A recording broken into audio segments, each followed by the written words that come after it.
자, 피보험 이익 보도록 하겠습니다. 피보험 이익이 이제 해상보험을 공부하는 학생들의 그 어려움을 가중시키는 첫 번째 파트, 첫 번째 고비 뭐라고 볼 수가 있는데, 이거는 암기가 아니에요. 이거 외워서 해결하지 말고 이해를 해야 돼요. 제 설명을 제 설명이 이해가 되면 외우지 않아도 텍스트에 적혀있는 내용이 뭔 내용인지 알 거예요. 이해를 해야 되는 내용, 이해를. 자, 그러면 피보험 이익의 교과서적인 사전적 정의는 뭐냐? 여기 나와 있죠. 개념. 불확실한 미래의 사고로부터 재산상의 손해를 보상받을 수 있는 이익. 근데 불확실한 미래의 사고로부터 재산상의 손해를 보상받는 일이 뭐예요? 보험이죠. 해상보험이죠. 해상보험을 통해서 보상받을 수 있는 이익이래. 예, 그래서 이 피보험 이익을 영어 표현으로 뭐라 그러냐면 insurable interest라고요. 보험에 들 수 있는 이익이라는 뜻이에요. 예, 직역하면. 자, 그러면 한국 상법에서는 이 피보험 이익에 대해서 보험 계약의 목적이다 라고 해요. 예. 보험의 목적은, 근데 보통 우리가 보험의 목적 이러면 여러분들 그냥 생각하기에 따라서는 쉽게 생각했을 때 대상물이라고 생각할 수가 있어요. 예를 들어서 뭐 사물이라든지 뭐 선박이라든지 뭐 그런 것들. 근데 보험 계약의 목적, 그러니까 보험의 대상물은 그 선박이나 하물이 맞아요. 근데 보험 계약을 체결하는 그 주된 목적은 그 하물이나 그 선박 그 자체에 있지 않습니다. 그 선박이나 그 하물이 가지고 있는 이해관계를 피보험 이익이라고 하고, 그것을 보험 계약의 목적이라고 합니다. 자, 피보험 이익의 대상 이렇게 나오는데 적하 있고 선박 있고 희망 이익 있고 뭐 쭉 있어요. 예, 뭐 증액 보험도 있고 운임도 있고 선비도 있고 수입세도 있는데 11번 슬라이드로 건너뛰어 봅시다. 우리가 그냥 개념적으로 여러분들이 암기를 할 게 아니고 이해를 해야 되기 때문에 이해를 한번 해보자고. 자, 우리가 해상보험을 나눌 때 크게 나눠봤을 때, 여러분들은 15주 강의를 하면서 거의 한 13주 정도를 적하보험을 집중해서 공부를 하지만 크게 나눠보면 하물보험과 선박보험으로 나뉩니다.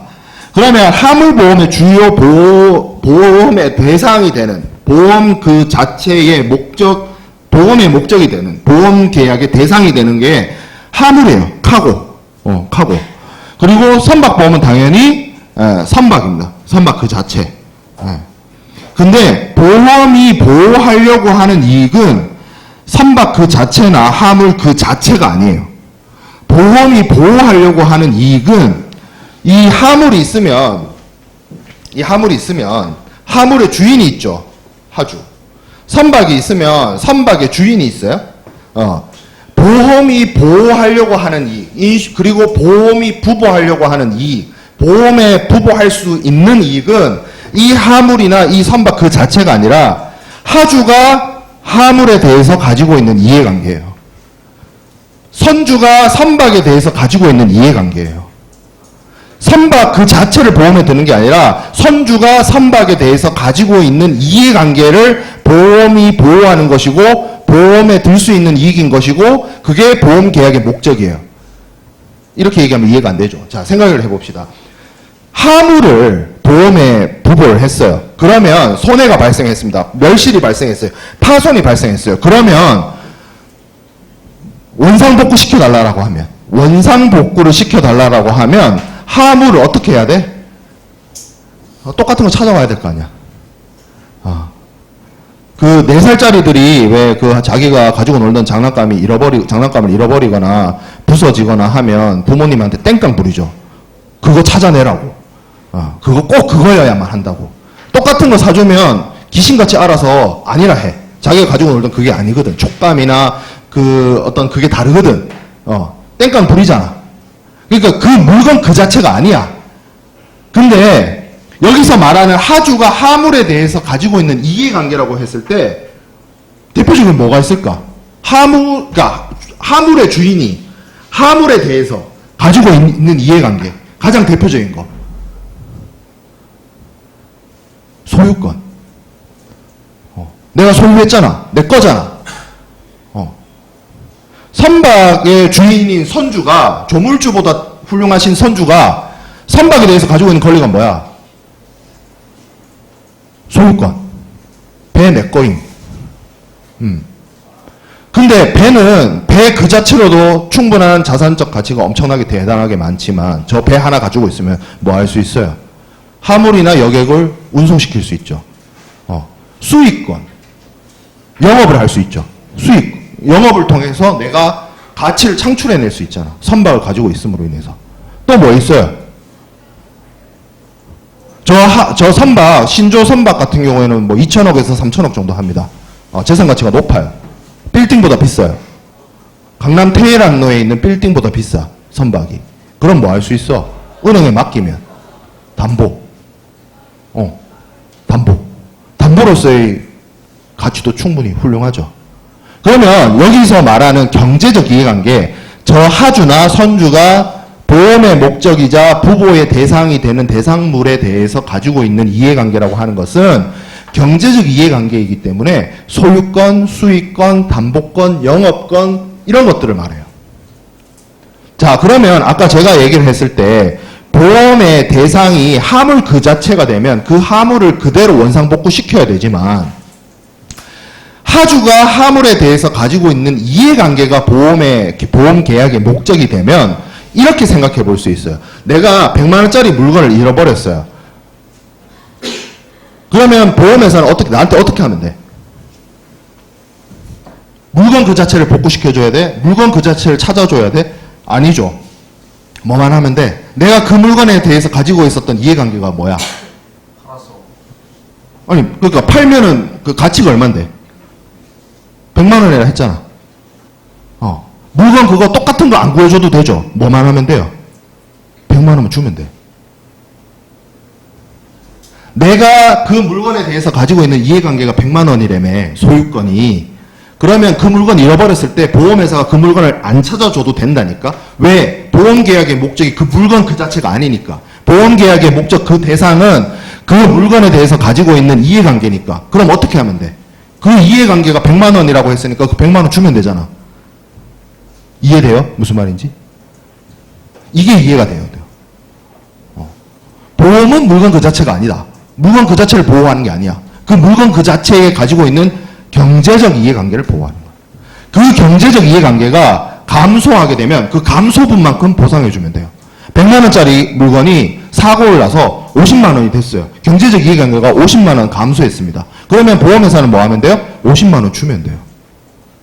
그러면 사고 나기 전과 사고 난 후가 피보험자 가지고 있는 경제적 이해관계가 인터레스트가 동일하죠. 그렇잖아. 꼭 그 물건을 도루마무해서 원상복구 시켜야 되나? 아니, 그럴 필요 없어. 50만 원으로 가치가 감소했으면 그냥 그 상태로 두면 돼. 그 날려버린 경제적 가치는 뭐로 한다? 돈으로 보상한다. 이게 이해되면요, 나머지 것들이 다 이해돼요. 여기서 뒤에서 설명하고 있는 복잡하게 텍스트로 적혀 있는 내용들 있죠. 그게 왜 그렇게 정리될 수밖에 없고, 그렇게 기준이 잡힐 수밖에 없는지가 내용을 이해하면 다 정리가 돼요. 예를 들어서, 자, 생각을 해봅시다. 여기서 제가 경제적 이해관계라고 했어요. 물건에 대해서 소유권, 수익권, 담보권, 뭐 이런 것들이 경제적 이해관계라고 했어요. 그러면 다시 생각을 해보면 경제적 이해관계가 계산이 안 되면 어떻게 돼? 저게 가치가 얼마인지 몰라. 보험 들 수 있겠어요? 네, 못 듭니다. 왜 못 들어요? 경제적 이해관계를 계산할 수가 없으니까. 자, 길 가다가 내가 돌덩어리를 주웠어요. 보험에 들 수 있어요? 경제적 이해관계가 제로에 가까우니까.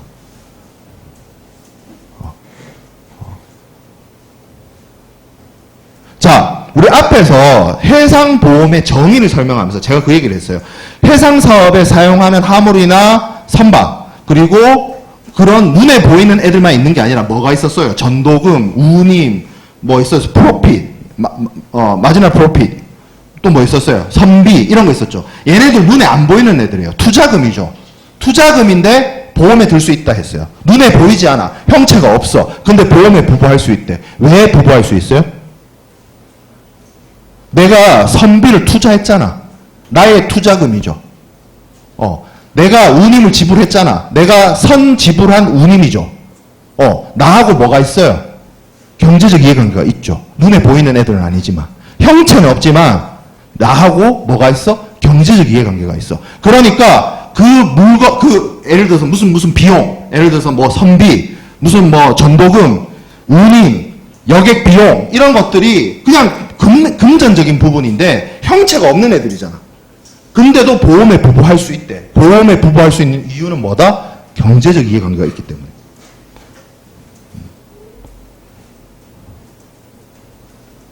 이해돼요? 무슨 말인지? 그래서 insurable interest는 물건 그 자체를 얘기하는 게 아니다.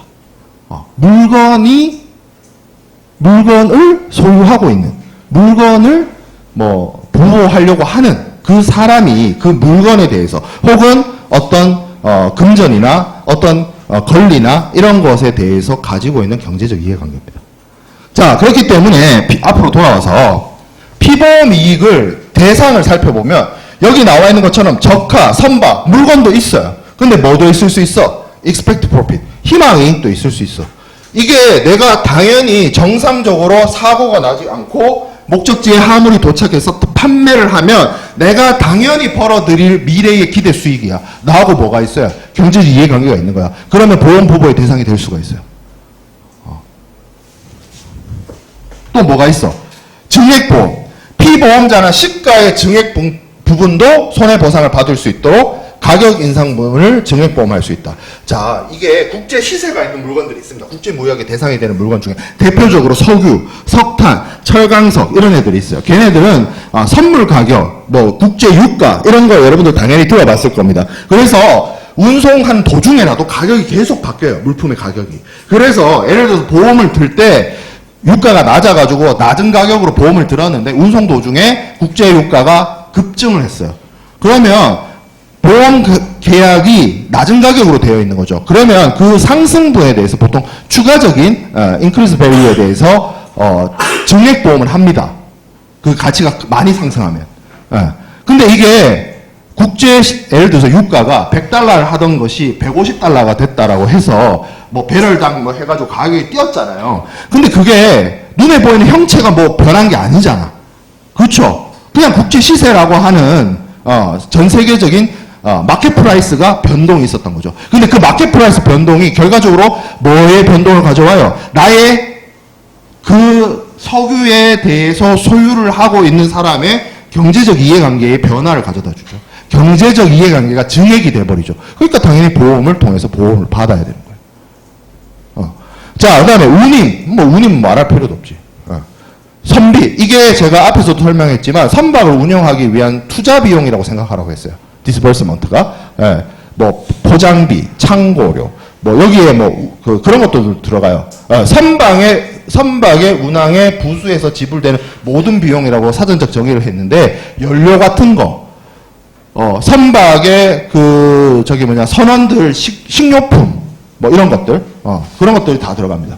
수입세, 뭐 세금 같은 것도 당연히 내가 희망이익이 내가 당연히 벌어들여야 될 돈이라면 세금 같은 경우에도 내가 당연히 부담해야 되는 돈이기 때문에 그런 부분에 대한 부분도 보험을 통해서 해결이 가능하다.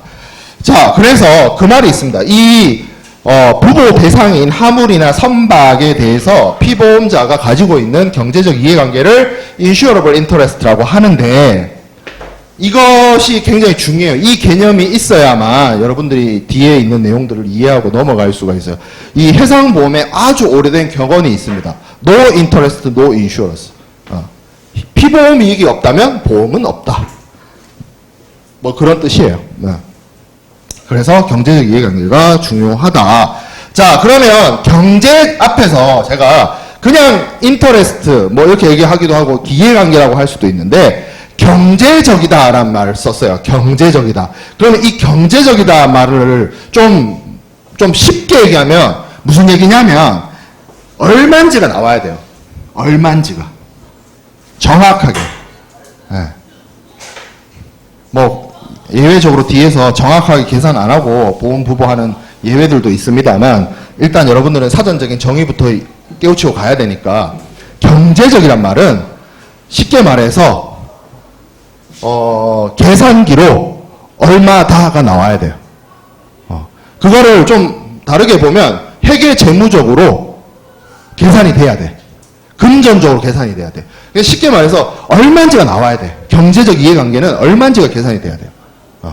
그러면 내가 보험을 들 때 어떤 행위가 중요하겠어요? 내가 보험에 부보하려고 하는 물품의 가치, 이게 얼마인지 계산하는 게 중요하겠지. 그래서 내가 예를 들어서 어떤 물건을 보험에 들어요? 그 물건의 가치는 얼마? 이게 나와야 돼요. 이게 안 나오면 보험에 부보할 수가 없어요. 이것도 이렇게 생각해봐요. 여러분들. 자, 100만원짜리 물건이 있어요. 그리고 1000만원짜리 물건이 있다 칩시다. 가치가, 여기서 말하는 피보험 이익이, 보험료가 어느 게 비싸겠어요? 보험료가. 당연히 1000만원짜리가 안 비쌀까? 그렇지 않을까? 왜 1000만원짜리가 더 비쌀까? 피보험 이익이 1000만원짜리가 많잖아. 사고 나면 보험금을 줘야 되는 가치가 또 높잖아. 그러니까 보험료가 당연히 비싸야죠. 너무나 상식적인 거죠. 그래서 그 보험 목적물에 갖는 그 이해관계를 피보험 이익이라고, 이거를 금전적으로 계산해야 할 수 있어야 됩니다. 그리고 그 금전적으로 그 피보험 목적물, 보험 계약의 대상물의 가치를 계산을 했을 때 그것의 가치를 뭐라 그러냐면 보험 가액이라고 합니다. 보험 가액. insurable value라고 해요. insurable value. 보험에 들 수 있는 value, 가치. 자, 그리고 그래서 여기 나와 있죠. 세 번째 줄에 보험 가액은 피보험 이익의 경제적인 가액이다. 어떤 물건이 있으면 그 물건에 대한 이해관계를 금전으로 계산했을 때 얼마다. 100만 원이면 100만 원이다. 1000만 원이면 1000만 원이다. 그거. 자, 그 다음에 보험 금액이란 말이 있어요. insured amount, insurable amount 이렇게 얘기를 하긴 하는데 영어 표현으로 보험 금액이란 표현이 있습니다. 이건 뭐냐면 보험 가액의 한도 내에서 실제로 보험에 붙여진 금액. 자, 그러면 여기서 보험 계약서에 피보험자하고 보험자 사이에서 보험 계약을 체결할 때 예를 들어서 물품의 가격 이래가지고 보험 계산을 할 거 아니야? 그러면 주로 보험 가액이 적혀 있겠어요? 보험 금액이 적혀 있겠어요? 보험 금액이 적혀 있습니다. 무슨 얘기냐면 보험 가액은 피보험 이익의 평가액이야. 예를 들어서 내가 건물을 예를 들어서 30억짜리 건물을 가지고 있다라고 칩시다. 그렇지 않아요, 실제로. 있으면 좋겠네. 자, 30억짜리 가치가 있는 건물이 있는데 그걸 경제적 평가를 하면 보험 가액이야. insurable value야. 근데 그걸 보험에 들라 해. 30억짜리를 하재보험에 넣으려고 그러면 보험료가 비싸요. 그래서 꼼수를 씁니다. 어떻게? 3층은 잘 안 쓰니까 한 2개 층만 보험에 넣어야 되겠다 해가지고 한 20억 정도만 2개 층만 보험에 넣어요. 그래서 삼성화재 보험회사랑 내가 화재보험을 체결할 때 한도를 20억으로 해가지고 보험에 넣었어요. 그러면 그 건물의 insurable value, 그러니까 보험 가액은 30억인데 실제로 내가 삼성화재 보험회사랑 보험 계약을 체결한 한도는 얼마가 되는 거야? 20억이 되는 거죠. 그럼 그 20억이 뭐다? 보험 금액이에요. 보험 금액이에요. 그리고 보험회사는 내가 30억짜리 물건을 가지고 있다 하더라도 20억의 보험 계약을 체결했기 때문에 보험료 계산을 어떻게 하냐면 20억을 기준으로 보험료 계산을 합니다. 결국에는 이 이해관계가 있어야만 경제적 가치가 평가가 되고 그 평가한 가액을 기준으로 해서 실제 보험 계약을 체결하면 보험 금액이 정해지고 그 보험 금액이 정해져야만 보험회사가 피보험자로부터 받을 수 있는 보험료를 계산할 수가 있어요. 이걸 실제로 여기 보험료를 계산하는 과정을 하는 전문 직종이 있어요. 보험 계리사라고 합니다. 쉬운 계산은 아니야. 그냥 여러분들한테는 내가 개념을 설명하기 위한 과정이라서 그냥 30억, 20억 이렇게 좀 구체적인 숫자보다는 추상적인 숫자를 얘기를 한 건데 실제 실무에서는 되게 세부적인 숫자들이 나와요. 이걸 평가하는 과정이. 자, 그래서 우리가 표현을 할 때 제가 앞에서 피보험이익이 보험계약의 목적이라고 했습니다. 보험계약의 목적, 보험계약의 대상, 금전으로 산정할 수 있는 그 이익, 가치. 근데 여러분들이 이때까지 보험계약, 오늘 이 수업 들어오기 전까지 보험의 대상이라고 하는 것이라고 개념을 잡으면 항상 이쪽으로 생각 안 하고 이쪽으로만 생각했을 거예요. 자동차 그 자체, 집 그 자체, 선박 그 자체, 화물 그 자체. 걔네들은 보험 계약의 목적이 아니라 보험 사고가 발생하는 대상일 뿐이에요. 이해돼요? 눈에 보이는 그 물건들은 그냥 대상일 뿐이야. 사고가 발생할 수 있는 대상. 실제로 보험이 보호하려고 하는 것은 그 눈에 보이는 애들에 대해서 가지고 있는 사람들이 갖고 있는 경제적 가치예요. 그거를 보호하는 게 보험이에요. 그죠?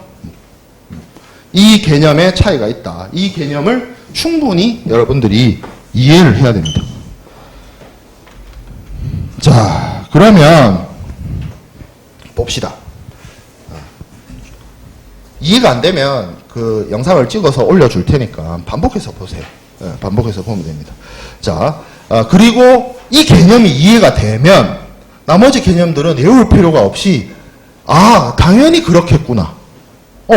당연히 그럴 수밖에 없네로 귀결이 돼요. 자, 일반적 시기, 손해 발생 시 피보험 이익의 존재 원칙. MIA 제6조 1항에 이 말이 있습니다. 피보험 이익은 보험 계약 체결 당시에는 존재하지 않아도 좋으나 손해 발생 시에는 반드시 존재해야 된다. 왜 그럴까? 내가 경제적 이해관계가 없으면 보험에 부부할 수가 없다 했잖아요. 그러면 사고가 발생했을 때 당연히 피보험 이익이 있어야 되고 피보험 이익의 손실이나 손상이나 감소가 있어야 그 줄어든 부분만큼 보험회사가 보상해 줄 거 아니야. 그러니까 이거 뒤에 있는 말은 이해가 돼.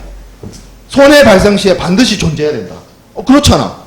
만약에 손해를 발생했음에도 피보험 이익이 없으면 뭐예요? 앞에 그런 말 있었죠. No interest, no insurance라고 했잖아. No interest가 뭐야? 피보험자가 그 보험의 대상에 대해서 가지고 있는 경제적 이해관계가 없어. 0이야. 그럼 보험할 필요 있어? 없잖아. 근데 피보험자가 경제적 이해관계가 있어. 100. 사고 났어. 100이 없어졌어. 그러면 보험을 통해서 보상을 해줘야 될 거 아니야. 사고 발생 시에 피보험 이익이 존재해야 된다는 건 너무나 당연해. 근데 그 앞에 말이 있어요. 보험 계약 체결 당시에는 존재하지 않아도 된다. 계약 체결하는 시점이 있고 사고 발생하는 시점이 있잖아. 그죠? 계약 체결 시점에는 피보험 이익이 없어도 된대. 그럼 무슨 말이야? 미래에 생겨도 된다는 거잖아. 지금 이 시점에는 없는데 미래에 생길 피보험 이익이 있을 수 있어. 그거 보험에 부부할 수 있다는 뜻이죠. 그래서 앞에 뭐가 있었어요? 희망 이익을 보험에 부부할 수 있다는 말이 있었잖아. 되죠? 그죠? 희망 이익. 그렇죠? 그러니까 이 말을 외울 필요가 없어. 이해하면 돼, 그냥. 손해가 발생했는데 피보험 이익이 없으면, 제로면, 보험회사가 줄 돈이 없네. 0인데 왜 줘? 잃어버린 게 없는데. 그럼 보험 계약이 있을 이유가 없는 거지. 보험 계약이 존속할 이유가 없는 거야. 피보험 이익이 0인데. 왜 해? 그거를? 안 해도 되잖아. 자, 손해보험 계약이 손해보상 계약이기 때문에 그렇다. 만약 손해 발생 시 피보험 이익이 존재하지 않았다면 피보험자에게 재정적인 손해가 발생하지 않았을 것이다. 당연하죠. 0인데 뭐. 따라서 보험금이 지급된다면 손해보상 원리가 파기될 것이다. 여기서 말하는 손해보상 원리가 뭐예요? 피보험 이익이 100이야. 100이 없어졌어. 100만 줘야 돼. 101 주면 돼? 안 돼? 안 된다 했어요. 이익 공여 금지의 원칙. 손해보상의 원칙을 했죠. 이게 뭐에만 있다? 손해보험에만 있다. 생명보험엔 이거 원칙 없어요. 그러면 철저하게 손해보험, 해상보험을 포함한 모든 손해보험은 기본적으로 실손보상의 원칙, 손해보상의 원칙, 이익공여 금지의 원칙이 적용이 돼요. 그러니까 더욱더 철저하게 피보험자가 가지고 있는 경제적 이해관계가 얼마인지가 굉장히 중요한 거예요. 왜? 그것보다 더 이상 보상해주면 안 되니까. 그 사람이 가지고 있는 경제적 이해관계가 100인데 딱 100만큼만 줘야 되는데 150, 200을 주기 시작하면 무슨 문제가 나타난다 했어요, 제가? 모럴 해저드가 나타난다 했잖아. 해상보험뿐만 아니라 모든 손해보험의 근간이 무너져요. 이 실손보상의 원칙을 깨면. 그러니까 해상보험에서, 특히 손해보험에서 이 실손보상의 원칙이 거의 뭐와 같은 거냐면 지구의 중력과 같은 거야. 모든 앞에 오늘 그러니까 첫 시간부터 해상보험론 첫 시간부터 해상보험론이 끝나는 날까지 이 실손보상의 원칙은 다 적용이 돼요. 여러분들 지구의 어느 곳에 있든 지구상의 어느 곳에 있든 지구의 중력이 적용을 받잖아. 그 정도의 원칙이야. 이 원칙은 이해돼요? 손해보험에서만. 어디서는 적용 안 된다? 생명보험에서는. 자, 그 다음에 해상보험. 피보험자가 피보험 이익의 존재를 증명해야 할 가장 중요한 시기는 그렇기 때문에 언제겠느냐? 사고 발생했을 때죠. 계약 체결 시점에는 없어도 된대. 근데 사고 났을 때는 반드시 존재해야 된대. 그러면 피보험 이익이 있었다는 걸 증명해야 되는 그 타임은, at the time은 언제냐? at the time of loss. 사고 발생했을 때는 있어야 된다. 자, 피보험자가 보험금을 청구할 때 선화증권을 제시한 이유는 왜 선화증권을 제시하냐? 그 선화증권을 들고, 자, 우리 여러분들 무역계약론이나 상무론에서 뭐라고 배워요? 선화증권의 정당한 소지자가 뭐예요? 선화증권의 정당한 소지자. 그 화물에 대해서 권리를 주장할 수 있죠. 누구한테? 운송인한테. 그러면 그 선화증권의 정당한 소지자는 그 선화증권을 통해서 선적된 물품에 대해서 뭘 갖고 있는 거예요? 피보험 이익을 갖고 있는 거예요. 내가 이 물건에 대해서 피보험 이익이 있다. 보상해라. 보험회사야. 이건 거예요. 만약에 내가 그런 선화증권의 정당한 소지인이 아니야. 그러면 보험회사한테 주장을 할 수가 없겠죠. 자, 손해 발생 후에 피보험 이익의 취득 불가. MIA 제6조 2항에 의하면 피보험자가 손해 발생 시에 피보험 이익을 가지고 있지 않는 경우 피보험자는 손해 발생을 알고 난 후에는 어떠한 행위나 선택에 의해서도 피보험 이익을 취득할 수 없다. 사고가 난 다음에 보험을 든다는 얘기예요. 그렇죠? 사고가 난 다음에 이익이 생기는 거예요. 있을 수가 없는 일이죠. 내가 가지고 있는 피보험 이익이 미래의 불확실성, 미래에 발생 가능한 사고에 대비해서 보험을 넣는 건데 사고가 난 다음에 피보험 이익이 생겨? 있을 수가 없는 거예요. 개념적으로 맞지 않아요. 그죠?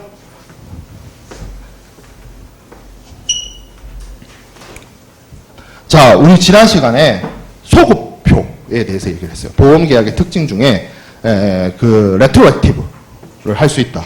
그러니까 이 사고 발생 시점에 피보험이익이 있어야 된다라고 하는 그런 것들을 얘기를 할 때 이 소급보상 이게 사실 좀 예외적인 부분이긴 해요.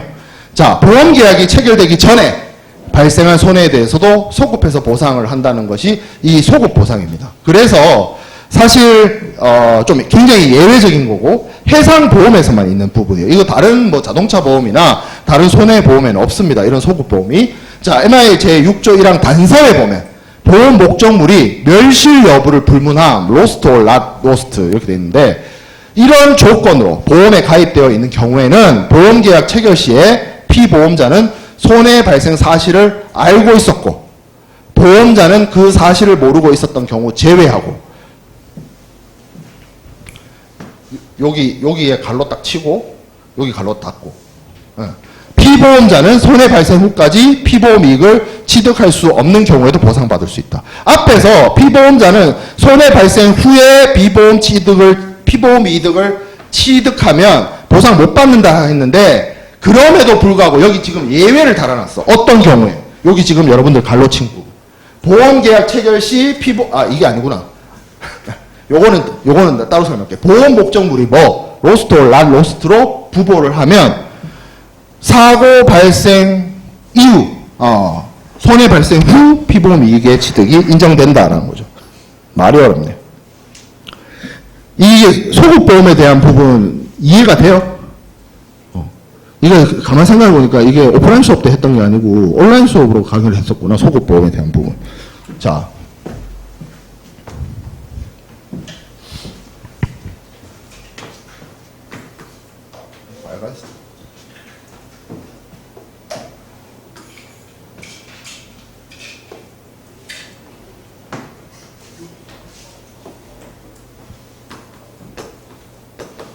자, 뉴욕이 있어요. 여기 수출자가 있어요. 런던이야. 수입자야. 이게 나야, 나. 자, 이 사람이 9월 1일 날 뉴욕에서 런던으로 물건을 보낸다고 했어. 9월 15일 날 도착을 한대. 그래서 오늘이, 투데이가 9월 13일이야. 이틀 뒤에, 예정된 걸로 하면 이틀 뒤에 런던항에 도착해. 내가 수입한 화물이. 그래서 내가 보험회사를 찾아가요. 보험계약 체결합니다. 9월 1일 뉴욕에서 출발한 화물이 9월 15일 날 런던에 도착할 겁니다. 나 보험 넣어주세요. 보험 들어줘요? 들어줍니다. 들어줘요. 근데 중요한 것은 9월 13일 요 시점이죠. 9월 13일 요 시점. 요 시점에 보험계약 체결 시점이죠.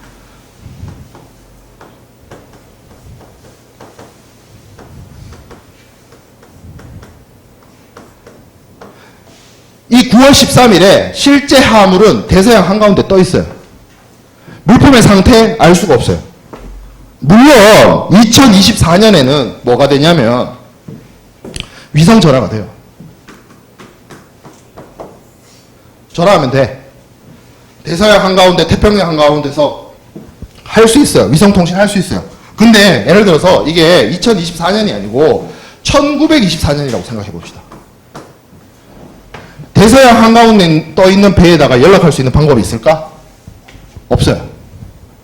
없어요. 자, 그러면 2024년이라고 치자고요. 연락은 되지. 내가 실제로 대서양 한가운데 떠 있는 배를 향해서 가가지고 물건 확인할 수 있을까? 오늘날에도 쉽지 않습니다. 그게 왜 쉽지 않냐면, 여러분들, 그냥 이렇게 오륙도나, 저기 영도나, 이런 가까운 섬들 있죠. 아니면, 제주도? 제주도도 멀어. 왜냐하면, 오늘날에 여러분들이 생각하는 그 헬기 있죠. 헬기의 항속거리가 아무리 길어도 한 400km, 500km 밖에 안 돼요. 그러니까 서울, 부산 한 번 오면 끝이야. 이해돼요? 무슨 말인지? 독도까지 헬기 타고 갈 수 있나요? 갈 수는 있는데 아마 못 돌아올걸? 이해돼요? 무슨 말인지? 그러면 대서양 한가운데 떠 있는 그 배를 향해서 내가 비행기를 타고 간다. 헬기는 그러면 못 가니까 비행기 타면 되지 않습니까? 낙하산 메고 뛰어내려야 돼. 그럼 배 타고 가면 되지 않습니까? 배 타고 이틀 나갈 바에 기다리겠다. 내가 2024년인 오늘날에도 대서양, 태평양 한가운데에 있는 배한테 위성통신을 할 수 있는데 내가 실제로 가서 검사할 수는 없어. 물품을 대해서. 1924년? 전화도 할 수가 없어요. 그럼 뭐냐면 9월 1일 날 출발한 건 확인이 돼. 그 물건이 뭘로 확인이 돼요? 뭘로 확인할 수 있어요?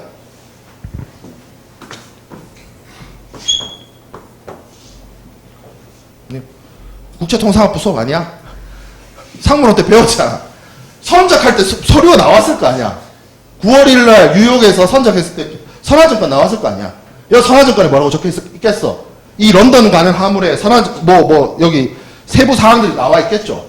그래서 9월 1일에 선적했다는 걸 확인할 수 있는데 지금 요 9월 13일 시점에 화물의 안전성에 대해서 확인할 방법이 있냐고. 없어요. 그러면 뭐해? 그냥 블랭크 상태야. 블랭크 상태에서 보험자가 보험 넣어줘. 오케이, 문제 없어. 그리고 실제 사고가 예를 들어서 9월 5일 날 쳤다고 칩시다. 9월 5일 날 화물이 전손이 됐어요.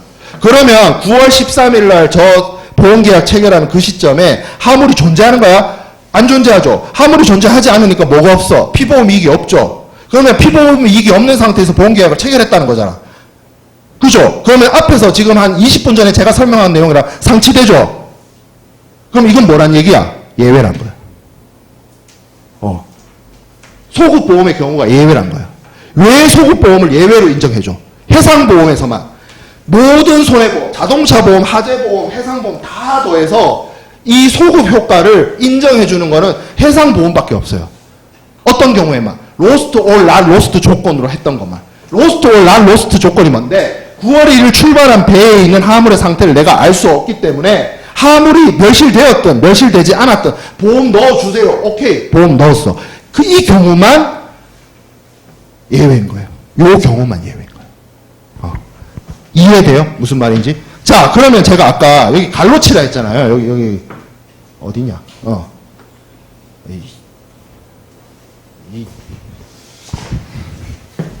갈로치라는데 어딘지 알겠죠? 보험계약의 체결 시 피보험자는 손해발생 사실을 알고 있었고 보험자는 그 사실을 모르고 있었던 경우를 제외하고. 이건 뭐야? 이건 뭐야? 9월 5일 날 사고가 난 걸 얘가 안 거야. 그러고 나서 9월 13일 날 보험회사 찾아간 거야. 그럼 이건 뭐예요? 화물이 없어졌다, 화물이 박살났다는 걸 난 알고 보험에 넣은 거죠. 근데 상대방은 몰라, 보험회사는. 왜냐하면 상대방 보험회사한테 선화증권, 멀쩡한 선화증권만 들이밀 거기 때문에. 그럼 이건 뭐예요?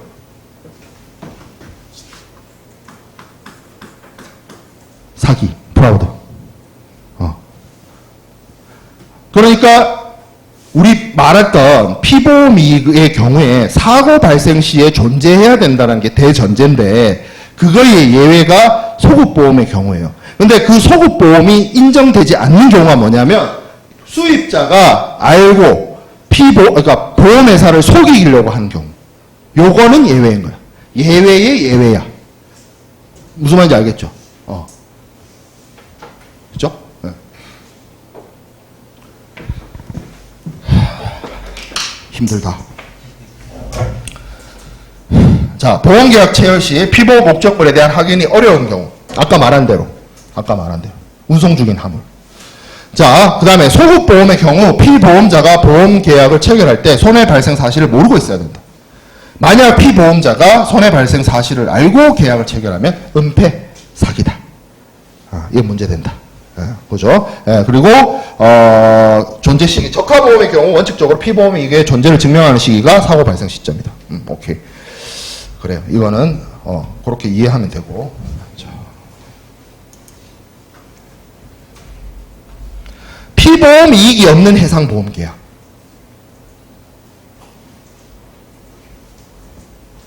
이게 맞는 말일까? 틀린 말일까? 틀린 말입니다. 이게 피보험 이익이 없는 해상보험 계약 무효이다. 내가 여러분들 그러니까 강의 자료를 보고 피보험 이익이 없는 해상보험 계약은 무효이다라고 외우지 말라고. 생각을 해보라고. 피보험 이익이 없는데 해상보험 계약 체결할 수 있겠냐고. 피보험자의 경제적 이해관계가 빵인데 보험을 어떻게 할 건데? 보험료는 어떻게 계산할 거야? 가치가 빵인데 0 곱하기 해가지고 0 곱하기 뭐 무슨 숫자 곱하면 값이 뭘로 나와요? 0이야. 보험계약을 체결할 수가 없어. 피보험이익이 없으면. 그러니까 이 말은 피보험이익이 없는 해상보험계약은 뭐야? 뜨거운 아이스 아메리카노야. 세상에 존재할 수 없는 말이야. 그러니까 외울 필요가 없다니까? 이거를 여러분들 있잖아요. 강의를 안 듣고 나중에 중간고사 앞두고 텍스트가 많잖아. 강의자로 내 수업 강의자로 텍스트 많을 거 아니야. 외우기 시작하면 밑도 끝도 없어. 어느 세월에 외울래? 이해를 해보라고, 이해. 그러면 이 말이, 이 말은 말이 안 되는 말이구나. 생각이 들잖아. 그죠? 피보험 이익이 없는 해상보험계약. 이건 말이 안 되는데? 그렇게 생각해보라고요. 자, MI 제4조의 도박 또는 사행계약의 무효에 의하면 사행 또는 도박을 목적으로 하는 모든 해상보험계약은 무효다. 해상보험계약은 다음의 경우 사행 또는 도박계약으로 간주한다. 이런 이유가 있어요. 피보험자가 MIA에서 정의하고 있는 피보험 이익을 갖지 않고 없대. 그러면 이거는 사행계약인 거야. 도박계약인 거야. 보험 아닌 거야. 자, 그와 같은 이익을 취득할 기대 가능성이 없이 계약이 체결되는 경우. 제가 아까 계약 체결 시점에는 없어도 미래의 기대 희망 이익 가지고 보험 부부할 수 있다 했어요. 근데 여기는 뭐해? 기대 가능성이 없대. 제로래. 그러면 이건 아예 그냥 사기인 거예요. 자, 두 번째, 보험증권이 이익의 유무불문, 보험증권 자체 이해의 이익의 추가 증명 없음, 보험자에게 구조물의 권리 없음, 이와 유사한 용어에 따라 작성되는 거. 이익의 유무불문.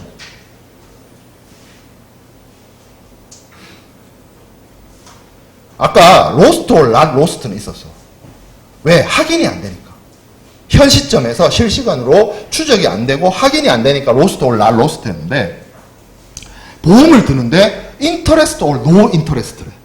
no interest면 제가 앞에서 뭐라 그랬어요? no insurance인 거예요. no interest, no insurance. 인터레스트가 없으면 보험도 없다. 자, 그러면 피보험 이익이 어떤 요건을 갖춰야 됩니까? 적법성, 적법해야 됩니다. 법률상 적법해야 돼요. 훔친 물건, 공소양속에 위배되는 물건, 현행 법령을 위반한 물건, 안 됩니다.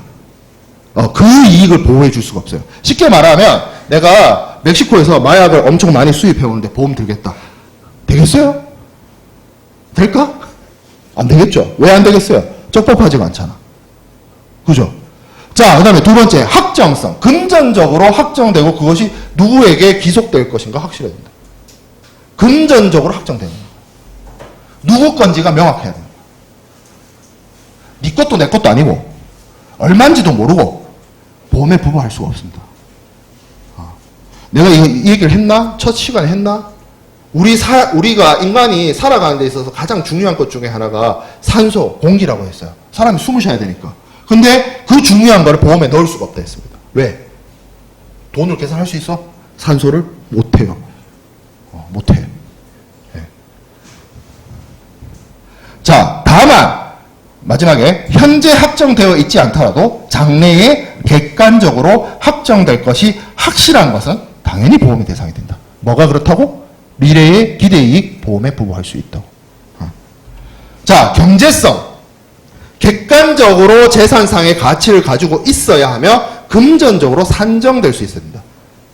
왜? 경제성이 없으면 이거를 계산할 수가 없어. 수학적으로, 재무적으로, 회계적으로. 그래서 이게 되게 중요해요. 얼마인지가 중요해요. 그러니까 보험에 들 수 있는 물건은 특히 이 손해보험에서 해상보험뿐만 아니라 얼마인지 계산이 가능한 거예요. 그 계산이 안 나오면 아무리 비싸고 아무리 가치가 있고 아무리 유니크한 물건이라 할지라도 보험에 부과할 수가 없습니다. 자, 그러면 피보험 이익의 평가 넘어가겠습니다. 자, 보험 가액은, 자, 그래서 아까 말한 그 피보험 이익을 경제적으로 계산을 했을 때 나오는 금액, 평가액이에요. 얼마냐? 밸류에이션을 해보는 거예요. 얼마냐? 그 금액이 나오겠죠. 어떤 물건에 대한 가치들이 나올 겁니다. 그거를 보험 가액이라고 합니다. 손해보험은 이익금지의 원칙, 이익금지의 원칙 말고 다른 표현으로 이익공여 금지의 원칙, 또 다른 말로 실손보상의 원칙, 손해보상의 원칙, 그것에 적용에 따라서 이익의 가액 이상으로 손해보상을 하는 것이 아니다. 자, 100만 원이면 100만 원까지만 한다.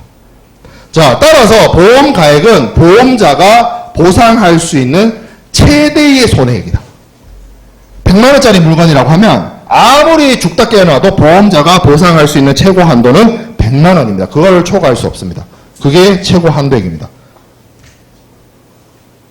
그리고 따라서 밑에 보면 보험 금액은 보험 가액을 초과할 수 없다. 이 말이 나와 있어요. 보험 금액은 뒤에 설명을 할 것이고. 그러면 우리 조금 여러분들 순서상 헷갈릴 수 있지만 보험 금액부터 볼까? 22번 슬라이드 한번 봅시다. 보험 금액이란 손해 발생 시 보험자가 부담하는 보상 책임의 최고 한도액이다. 보험 계약의 체결에 있어서 보험자와 피보험자 간에 약정된 금액을 말한다. 사실 앞에 보험 가액 설명할 때도 무슨 최고 한도였다 뭐 이런 표현이 있었어요. 그러니까 보험자가 이론적으로 피보험자에게 보상할 수 있는 가장 맥시멈이 보험 가액이긴 하거든. 근데 보험 금액에도 보상 책임의 최고 한도액이라는 표현이 등장해. 두 개가 헷갈리죠. 근데 이 두 개를 구분하는 기준은 뭐냐면 그 밑에 줄이야. 보험자하고 피보험자 간에 보험계약 체결할 때 약속된 금액이야. 100만 원짜리 물건이 있었는데 그 100만 원을 전액 다 보험에 부부하면, 여기서 부부했다라는 것은 우리가 앞에서 보험계약 공부할 때 뭐라고 했어요? 무역계약처럼 보험계약도 보험자와 피보험자 사이에 컨센서스가 있어야 된다 했죠. 그러면 내가 100만 원짜리 물건을 보험회사랑 100만 원의 보험에 넣기로 했다라는 표현을 했다라고 칩시다. 여기서 100만 원짜리 물건에 100만 원은 뭐예요? 보험 가액이에요. 근데 보험회사랑 이 100만 원짜리 물건을 100만 원의 보험에 넣기로 했다라고 했을 때 뒤에 오는 100만 원은 뭐예요? 보험 금액이에요. 100만 원짜리 물건을 100만 원에 보부할 수 있어요. 100만 원짜리 물건을 90만 원에 보험에 보부할 수 있어요. 100만 원짜리 물건을 50만 원에 보부할 수 있어요. 100만 원짜리 물건을 10만 원에 보험 보부할 수 있어요. 100만 원짜리 물건을 110만 원짜리에 110만 원에 보부할 수 있을까요? 없어요. 왜 없어요? 이유 설명해 줬어요. 여기 있어, 여기. 뭐라고? 뭐라 했어요, 여기? 두 번째 줄에 있었죠. 이익 금지 원칙, 이익 공유 금지 원칙, 실손 보상의 원칙. 100만 원짜리 물건을 110만 원에 부부하면 말이 돼, 안 돼? 안 돼. 그 10은 뭔데? 도대체 어디서 나타난 10인데? 세상에 없던 가치? 아니에요. 보험에서는 존재하면 안 되는 가치예요. 이해돼요? 이해돼? 네.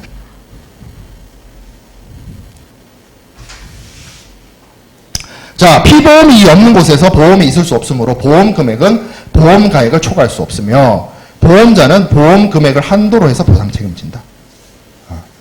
따라서 실제로 손해가 발생한 경우 보험자가 지급하는 보험금의 최고액은 실제 손해액과 보험 가액 및 보험 금액 중 가장 적은 금액이 된다. 다만 예외적으로 손해방지 경감 비용에 대해서는 다른 손해액과 합산해서 보험 금액을 초과해도 보상된다. 예외가 많아요. 이 망할 동네는 예외가 많아서 여러분들을 혼란에 빠뜨리는데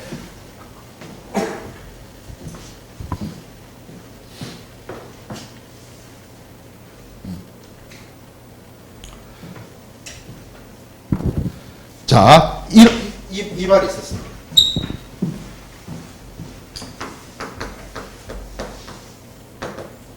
실제 손해액이 있어요. 보험 가액이 있어요. 보험 금액이 있어. 자, 여기서 보험 가액이 100이야. 실제 손해액이 100이야. 보험 금액이 100이야. 여기서 보험회사가 피보험자한테 보상할 금액은 100이죠. 뭘 생각을 해? 100이야. 자, 그러면 여기서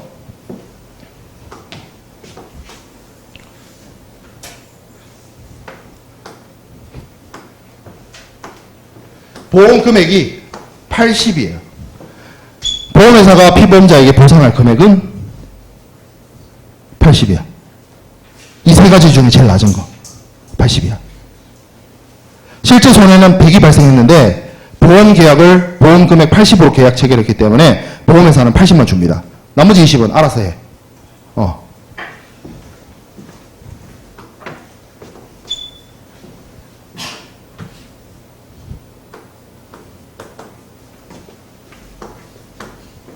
이 경우에는 실제 손해는 50이야. 막대 그래프를 내가 지우기 싫어가지고 귀찮아서 그런 거니까 막대 그래프 크기에 현혹되지 말고 숫자를 봐봐. 실제 손해액이 50이야. 보험가액이 100이야. 보험금액이 80이야. 보험회사가 피보험자에게 지급할 보험금액은 50이야.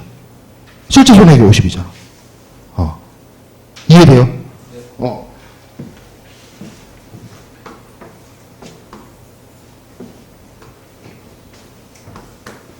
이거 된다, 안 된다?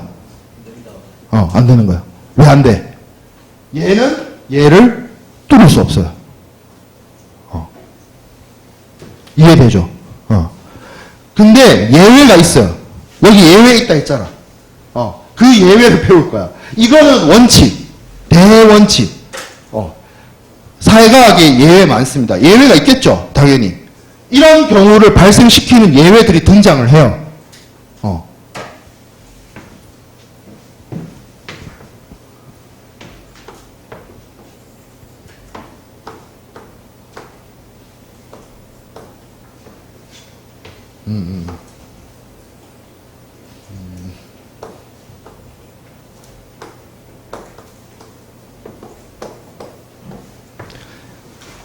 보험 가액이 100이고 실제 손해액이 100인데 보험 금액이 120이 지급되는 예외적인 경우가 있어요. 그 예외적인 경우에 가장 대표적인 게 뭐냐면 아까가 아니라 우리 앞선 시간에 피보험자의 의무 중에 손해방지 경감 의무가 있었어요. 피보험자는 손해를 줄이고 사고 발생 확률을 떨어뜨리기 위해서 노력해야 된다는 게 당연한 의무로서 주어지는 거예요. 이게 그냥 단순히 명문화된 규정으로서 의무로서 주어지는 게 아니라 어떤 개념까지 내포하고 있냐면 예를 들어서 선박의 경우에 불이 났다라고 치면 적극적으로 불을 끄는 행위를 해야 돼요. 사고의 발생의 피해를 줄이기 위해서. 근데 사고 발생의 피해를 줄이기 위해서 노력을 하다 보면 비용이 발생할 수 있어요. 그러니까 쉽게 말하면 불 끄다 보니까 예를 들어서 배 전체가 불이 난 게 아니라 어느 부분에 불이 났는데 그 불을 끄다 보니까 옆에 화물이 물에 젖거나 소와 용에게 뭐 오염이 되거나 그런 피해가 발생할 수 있어. 그러니까 불을 더 키우지 않으려고 노력하는 과정 속에서 부수적인 문제들이 생겨날 수 있어. 그러면 그거 줍니다. 누가? 보험회사가. 그런 경우에는 실제 보험 가액이 100이고 실제 손해액이 100인데 이 한 20 정도가 더 큰 손해를 그러니까 다른 사람, 다른 화물이라든지 배 전체에 불이 나는 걸 막기 위한 여러 가지 조치를 하다 보니까 비용이 추가적으로 발생했어. 그럼 보험회사가 줘요. 이런 예외는 있어.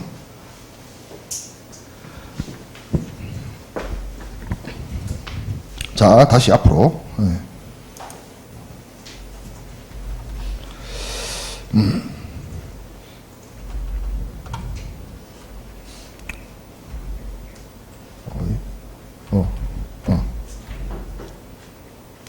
자, 그러면 보험 가액. 자, 보험계약 체결 시 당사자가 합의해서 보험증권에 정해놓는 금액이 될 수 있습니다. 보험 가액에 뭐 자동차 보험이나 기계 보험 같은 경우에 시가가 될 수 있고 손해보험에만 존재하는 개념입니다. 보통 보험 가액은 변동할 여지도 있고 뭐 하기 때문에 그리고 생명보험 쪽은 이런 보험 가액에 대한 평가 자체가 어렵기 때문에 잘 사용하지 않습니다. 자, 그러면 이 보험 가액이란 게 협정 보험 가액이 있고 법정 보험 가액이 있습니다. 이것만 설명하고 마칠게요. 이것만 이해하면 여러분들이 충분히 이해를 하고 넘어가는 걸 수 있어요. 자, 협정 보험 가액은 다른 말로 뭐라 그러냐면 기평가 보험이라고 합니다. 그리고 법정 보험 가액은 미평가 보험이라고 해요. 보험 가액을 정하는데 보험 금액 아니에요. 보험 가액이에요. 보험 가액인데 기평가가 있고 미평가가 있어요. 여기서 말하는 기평가, 미평가는 결혼한 사람을 기혼자라 하고 결혼 안 한 사람을 미혼자라 하잖아. 그럼 이건 무슨 얘기냐면 그러니까 보험 가액을 평가를 해서 보험 가액을 정하면 협정 보험 가액, 기평가 보험이고요. 보험 가액을 정하지 않고 평가하지 않고 보험 계약을 체결하면 법정 보험 가액이라고 해요. 이건 무슨 또 말도 안 되는 소리냐 이런 생각을 할 수가 있는데 보험 가액이라고 하는 거는 제가 여러분한테 개념적으로 설명을 했는데 솔직하게 말하면 제가 앞에서 경제적으로 가치가 있어야 되고 평가를 해야 된다 했잖아. 밸류에이션을 해야 된다고 했잖아. 밸류에이션을 실무적으로 하기가 어렵습니다. 이건 또 무슨 귀신 신하라 까먹는 소리인가 이렇게 생각할 수 있는데 자, 생각을 해볼게요. 자, 자동차가 있어요. 자동차의 경제적 가치를 계산을 해본다라고 칩시다. 어떻게 할까요, 여러분들? 자, 여기 우리 호영관 앞에 자동차가 쭉 되어 있는데 저 자동차 보험을 넣을 때 보험 가액이 있어야 된다며. 자동차의 보험 가액을 어떻게 계산할 건데, 여러분들? 현대자동차가 저 차의 가격을 알려주니까. 근데 현대자동차가 알려주는 가격은 새 차일 때 가격 아니야? 지금 효영관 앞에 있는 차들 중에 새 차는 없던데? 다 헌차던데?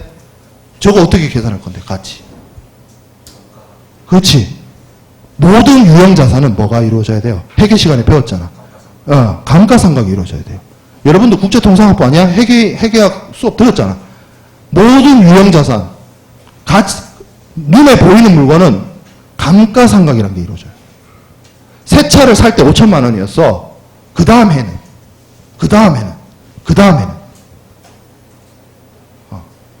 그러니까 공산품, 예를 들어서 아이폰, 공장에서 따끈따끈하게 출시한 아이폰 16 프로 맥스. 나 주문했는데 아직 못 받았어. 예고했는데, 너무 비싸더라. 200, 내가 쓰고 있는 노트북보다 비싼 휴대폰을 산다니. 이러면서, 속으로 엄청 욕하면서 주문했는데. 어쨌든, 그거는 가치가 있지. 소비자가가 있잖아. 출고가가 있잖아. 그거는 계산이 돼. 그건 너무 쉽게 계산이 돼. 근데 자동차, 선박, 이거 어떻게 계산할까요? 모를 수 있습니다. 그 물품의 정확한 보험 가액을. 그리고, 아니, 그래도 계산해야 되지 않습니까? 계산하려면 할 수 있어. 누구 쓰면 돼? 회계사 쓰면 돼. 네.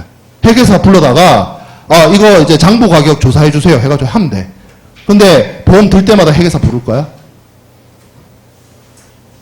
그럴 필요 없어요. 그럴 필요 없어요. 그러면 보험 가액을 모른 채로 보험 계약 체결하면 됩니다. 아니, 그러면 이렇게 생각해 볼 수 있어요? 보험 가액을 모른 채로 보험 계약을 체결했을 때 문제가 없습니까? 보험 가액이 있어야만 보험 금액이 나온다며요. 라고 나한테 얘기할 수 있어요. 자, 이렇게 생각해 봅시다. 5천만 원짜리 차가 있어요. 1년 탔어. 1년 탔어. 그 차의 정확한 가치 계산을 할 수가 없어. 왜냐하면 중고차 시장에 안 물어봤으니까. 근데 대충 1년 5천만 원짜리 새 차를 사가지고 1년이 딱 지났으니까 감가가 이루어졌을 것이고, 대충 그러면 차 가격이 한 3천에서 4천 언저리쯤 아닐까? 추정해 볼 수 있잖아. 정확한 가격은 몰라. 정확한 가격을 알아보려면 진짜 시장에 내봐야 돼. 판매가 어떻게 될지 어떻게 알아. 근데 우리가 간념적으로 추상적으로 5천만 원짜리가 감가상각이 되면 한 이 정도겠구나. 그렇겠죠? 그런 그 상태에서 그러면 보험 계약을, 보험 금액을 한 3,500만 원에 합시다. 땅땅땅. 그러면 이 자동차 보험에서 보험 금액은 3,500만 원인데 보험 가액이 정해졌어요? 안 정해졌죠. 이게 뭐예요? 미평가 보험이에요. 밸류에이션을 정확하게 안 하고 보험 계약 체결하는 거예요. 그러니까 제가 앞에서 보험 가액이 정해지고 보험 금액이 정해지고 보험 금액이 정해져야 보험료가 산출된다는 거는 원칙적인 이야기고, 제가 지금 실무적인 이야기를 하는 거예요. 실무적인 걸로 돌아가서 보험에 들려고 하는 그 피보험 이익이 돼서 정확한 가치 밸류 계산을 할 수 있느냐는 거예요. 매번. 못 한다니까. 하기가 어렵다니까. 하려면 비용이 든다니까. 그렇죠. 기평가는 뭐예요? 아이폰 16 프로 맥스. 새거, 출고한 거, 100개. 계산 가능하죠. 출고가 곱하기 100 하면 되잖아. 보험가액 딱 정확하게 계산 나오죠? 보험가액에서 풀 인슈런스 산다 그러면 그 똑같은 금액으로 보험 금액 하면 되죠. 그럼 이거는 쉬워. 이렇게 할 수 있어. 근데 세상 모든 물건이 그러냐고. 안 그렇지. 안 그렇잖아요. 자, 그래서 법정 보험가액은 사고 발생 시점의 객관적 사실에 기초해서 보험가액을 손해가 발생한 때와 장소에 따라 산정을 합니다.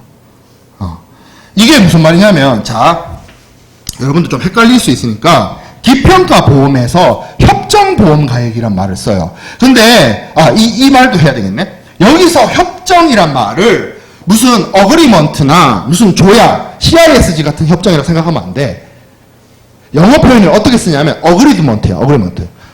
합의했다는 거야. 누가 보험자와 피보험자가 합의했다는 거야. 5천만 원짜리 물건이었는데 1년이 지났으니까 대략 보험가액이 한 3천에서 4천 사이겠구나라고 보험자하고 피보험자가 어그리먼트 했다는 거야. 이해돼요? 그래, 말을 거꾸로 했는데, 그렇게 미리 사전에 정한 거를 협정보험가액, 반대로 설명해요. 법정보험가액은 이 말이에요. 보험가액 산정은 사고 발생 시점에서 객관적 사실에 기초함으로 보험가액의 손해가 발생한 때와 장소에 따라 산정한다라고 되어 있는데, 이 말이 이렇게 생각해 볼게요. 여러분들 좀 이해를 돕고자 하면, 자동차를 예를 들어서 정확한 보험 가액을 안 정하고 3,500만 원의 보험 금액을 정해서 보험 계약을 체결했다고 칩시다. 그리고 나서 이 자동차가 완전히 완파되는 사고를 당했어요. 그러면 그때 가서 그 자동차의 가치를 한번 계산해 보면 돼요. 이해돼요? 무슨 말인지? 근데 사고가 안 났어요. 그냥 예를 들어서 3,500만 원짜리 거라고 추측하고 보험 금액을 3,500으로 해서 보험 계약을 체결했는데 1년 동안 사고가 안 났어. 그러면 그 보험 계약 체결 시점부터 시작해서 보험 계약이 끝날 시점 때까지 그 자동차의 가치에 대해서 계산해 볼 필요가 있어요? 없어요? 없습니다. 사고 안 났잖아. 보험금 줄 일도 없잖아.